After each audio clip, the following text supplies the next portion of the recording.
Back home now, reigning IAAF World Under-20 double sprint champion Brianna Williams continued her impressive start to the 2020 season when she sped to a personal best and a joint world-leading mark to win the women's 60 meters at the Queen's Grace Jackson Invitational Meet on Saturday at the National Stadium. Williams clocked 7.15 seconds to win her heat and the overall event, improving on her previous best of 7.25. She won ahead of Natasha Morrison of Sprint Tech 7.24 and Jadine Williams of UEMONA 7.36.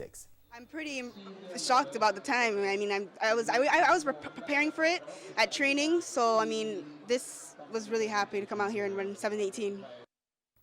Interestingly, Williams explained that the result has given her confidence as she looks ahead to the rest of the season, including the outdoor season.